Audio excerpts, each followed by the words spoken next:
যে বিএনপি যদি রাষ্ট্র ক্ষমতায়ও যায় তারপরেও বিএনপি এই জনগণের সঙ্গেই থাকবে, জনগণকে রেখে তারা ওই রাষ্ট্র ক্ষমতা ভোগ করবে না। জনগণকে ফেলে রেখে জনগণের কাছ থেকে ভোট নিয়ে মিথ্যা কথা বলে তারপরে তারা ক্ষমতার স্বাদ গ্রহণ করবে, এই কাজ বিএনপির নেতারা কেউ করবে না। বিএনপি সবসময় মানুষের দল, মানুষের মধ্য থেকে এই দল সৃষ্টি হয়েছে। আবার এই দলের জবাবদিহিতা, মানুষের সাথেই এই দল জবাবদিহি করতে বেশি পছন্দ করে। কারণ বিএনপি যতবার রাষ্ট্র ক্ষমতায় এসেছে ততবারই এসেছে জনগণের ভোটে। তারা কিন্তু ব্যাকডোর দিয়ে, পেছনের দরজা দিয়ে কিন্তু কখনো ক্ষমতায় আসে নাই। সুতরাং তারা এসেছে জনগণের ভোটে। একটা আওয়ামী লীগের চেলা, সেও একটা এমপির সমান ক্ষমতা দেখাইতো, প্রধানমন্ত্রীর সমান ক্ষমতা দেখাইতো। এটা আওয়ামী লীগের চেলা, নাম নাই, দস্তখত নাই, কমিটিতেও নাম নাই, শুধু বলতো জয় বাংলা। আর কি, এই তোর জমিটা আমার লাগবে, দিয়া দে, তোর পকেটে কত টাকা আছে, মোবাইলটা আমার পছন্দ হয়েছে, এটা আমারে দিয়া দে। এইভাবে দেশটা তারা পরিচালনা করছে। সুতরাং এখন মানুষ আর এগুলো চায় না, চায় এখন মানুষ একটা পরিবর্তন চায়। এইরকম একটা রাজনীতি চায়, এরকম একটা রাজনীতি চায় না। মানুষ একটা ভালো রাজনীতি দেখতে চায়, মানুষ একটা ভালো নেতৃত্ব দেখতে চায়।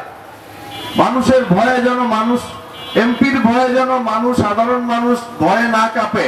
এমপির বাড়ির দরজা যেন খোলা থাকে, সব সময় যেন বিপদ আপদে তার বাড়িতে যাওয়া যায়, তাকে বলা যায়, সুখ দুঃখের কথা ভাগাভাগি করা যায়। সেই রকম একটা নেতৃত্ব এখনকার মানুষ, এখনকার ভোটাররা, এখনকার এই এলাকায় যারা বসবাস করে তারা চায় যে আমাদের কাউন্সিলর এমন একজন লোক হবে যার কাছে গিয়ে আমরা একটা ন্যায় বিচার পাবো।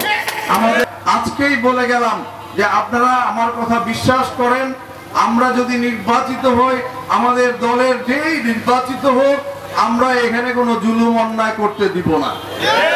এখানে যে সকল নেতা এই 10 নম্বর ওয়ার্ডের এবং 10 নম্বরের পাশে এই যে 8 নম্বর ওয়ার্ড, তার পাশে এই যে 6 নম্বর ওয়ার্ড, এখানে এইসব ওয়ার্ডের নেতারা রয়েছে। এছাড়াও সিদ্ধিরগঞ্জের অন্যান্য ওয়ার্ডের নেতারাও রয়েছে, কিন্তু তাদেরকে তো আপনারা কাছাকাছি পাবেন।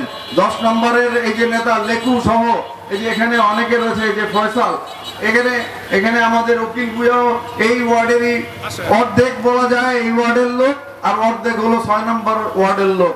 সুতরাং এই যে এদেরকে আপনারা চিনে রাখেন, যদি জুলুম অন্যায় হয়, বিএনপি যদি ক্ষমতায় আসে, বিএনপিকে ভোট দেওয়ার পরে যদি কোনো জুলুম অন্যায় হয়, তাহলে এদেরকে ধরবেন, এদেরকে ধরবেন। আমি বলে গেলাম, এদেরকে যে কোনো ব্যাপারে এদেরকে ধরবেন, ইনশাআল্লাহ প্রত্যেকটা ব্যাপারে এরা সমাধান করবে, আপনাদের সমস্যার সমাধান করবে। সুতরাং আপনারা আমাদের পাশে থাকেন, আমরা আপনাদের পাশে থেকেছি।